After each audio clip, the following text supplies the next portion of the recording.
Hi friends आज मैं आपको एमआरआई नी जॉइंट्स के बेसिक प्रोटोकॉल्स के बारे में बताने जा रहा हूँ कि हम एमआरआई नी की स्टडीज़ में हम बेसिक प्रोटोकॉल्स कौन से रन करते हैं।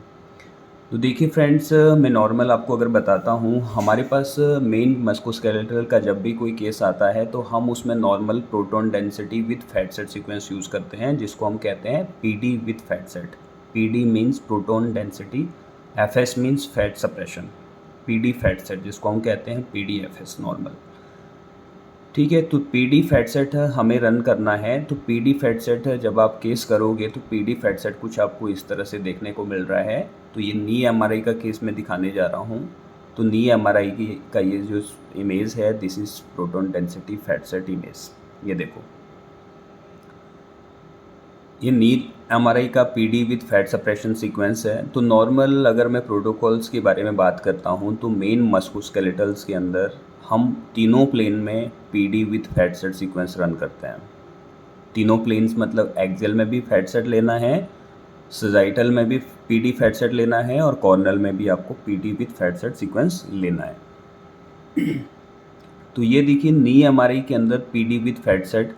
देखो फ्रेंड्स, पीडी हम क्यों लेते हैं? पीडी लेने का मकसद यही होता है कि हमारी जॉइंट्स के अंदर जो भी टेंडन्स है, मनिस्कस है, लिगामेंट्स है, वो आपको प्रोटॉन डेंसिटी सीक्वेंस में काफ़ी अच्छे से विजुअलाइज होते हैं। Clear? Proton density sequence friends, मैं अगर फिजिक्स की बात करूं तो प्रोटॉन डेंसिटी सीक्वेंस हमारा T2 से भी और T1 से मिलके बना हुआ है, जिसको हम कहते हैं hybrid sequence. PD with fat sat sequence को हम कहते हैं हाइब्रिड सीक्वेंस भी हम कई बार बोलते हैं, और कई रेडियोलॉजिस्ट कहते हैं कि पीडी विद फैट सेट या हाइब्रिड सीक्वेंस लगा के दीजिए। तो हाइब्रिड सीक्वेंस भी पीडी फैट सेट को हम कहते हैं। तो देखिए फ्रेंड, इसमें क्या होता है, इसमें T2 वेटेड की भी कुछ प्रॉपर्टीज़ रहती है और T1 वेटेड सीक्वेंस की भी कुछ प्रॉपर्टीज़ रहती है। तो नॉर्मल अगर मैं बेसिक फिजिक्स की अगर आपको बात करूं तो पीडी विद फैट सेट में हम TR लंबा रखते हैं और TE रखते हैं शॉर्ट। TR लॉन्ग रखते हैं और TE शॉर्ट रखते हैं।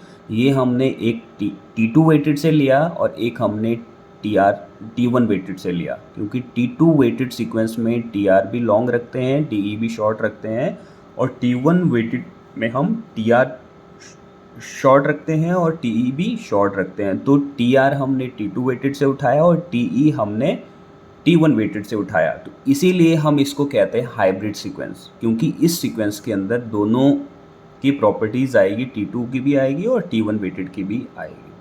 क्लियर? तो देखिए फ्रेंड्स, ये T2 ये proton density fat sat sequence है। इसके अंदर हमें फ्लूइड देखो कैसे अब सिग्नल दिखाई दे रहा है। फ्लूइड का सिग्नल देखो, ये हमारा इफ्यूजन्स है, ये हमारा जो साइलोवियल फ्लूइड है वो आपको काफ़ी ज़्यादा hyper intense signal proton density fat set में दिख रहा होगा। ये देखिए, तो इसमें क्या है कि ऊपर से हमने फैट सप्रेस किया है। T1 वेटेड में फैट आपका हाइपर दिख रहा है, बट उसमें हमने फैट सप्रेस कर दिया, तो फैट का सिग्नल आपका क्या हो गया? नल हो गया। क्लियर? तो इसलिए हम इसको हाइब्रिड सीक्वेंस बोलते हैं, क्योंकि इसमें T2 की भी प्रॉपर्टीज़ है और T1 वेटेड की भी प्रॉपर्टीज़ है। देखो, T2 वेटेड में फ्लूइड ब्राइट दिख रहा है, तो सेम इसमें फ्लूइड ब्राइट दिख रहा है। T1 वेटेड में फैट ब्राइट दिख रहा है और T1 वेटेड में हमने वो फैट को स्प्रेस कर दिया है। तो इसलिए हम इसको कहते हैं proton density fat suppression sequence. Clear?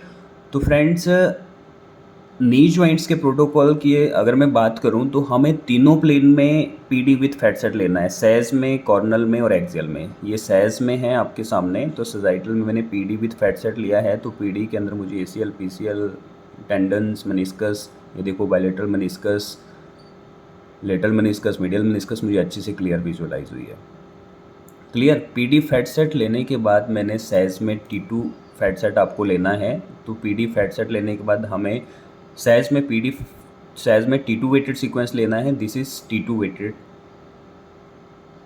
सैज इमेज। सैज T2 वेटेड लेने के बाद आपको लेना है एक्सियल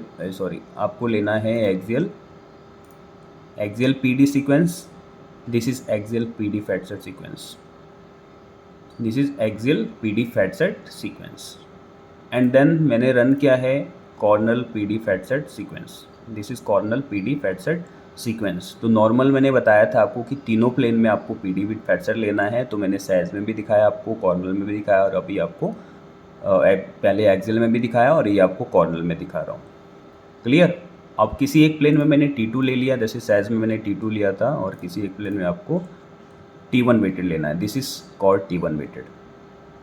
क्लियर? अगर ACL इंजरीज है तो ACL के लिए ऑब्लिक हमें PD सीक्वेंस लिया है हमने। ये देखो PCL है, ये हमारा कॉर PD सीक्वेंस है नॉर्मल, इसमें मैंने फैट सप्रेशन नहीं किया, तो ये कॉर PD आपको ACL के लिए ले सकते हैं अगर ACL इंजरी, ACL टियर है तो कई रेडियोलॉजिस्ट PCL का भी देखते हैं, तो PCL के लिए भी आपको PD सीक्वेंस ले सकते हैं। तो रूटीन हमारा प्रोटोकॉल्स यही है। इसके अलावा कोई ज़्यादा ट्रोमेट्रिक इंजरी का केस है तो वहाँ पे आपको बोनी विजुअलाइजेशन के लिए हमें मर्ज सीक्वेंस लेना पड़ सकता है। तो मर्ज भी आपका एडिशनल सीक्वेंस है, बट रूटीन आपका ये सीक्वेंस है। सैज में PD आपको लेना है, सैज में T2 वेटेड लेना है, एक्सियल में PD फैट सेट लेना है, और कॉर में PD फैट सेट लेना है, कॉर में T1 लेना है, और एक मैंने ACL के लिए ऑब्लिक लिया है जिसको कॉर PD कहते हैं, ऑब्लिक कॉर PD सीक्वेंस। तो यही रूटीन बेसिक प्रोटोकॉल्स आपका नी MRI का होता है। क्लियर?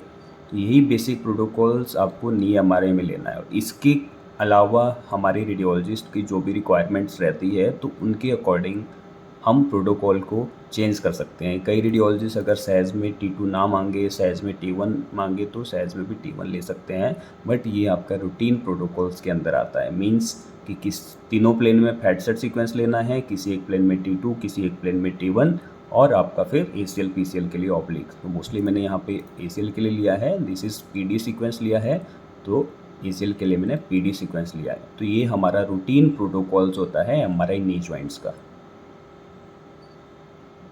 ये रूटीन प्रोटोकॉल्स है हमारा MRI नी जॉइंट्स का। ठीक है? और यही सीक्वेंस आपको, जब आप चाहे राइट नी जॉइंट करें चाहे लेफ़्ट नी जॉइंट करें, तो यही बेसिक प्रोटोकॉल्स आपको फॉलो करना है। Thank you and thank you so much.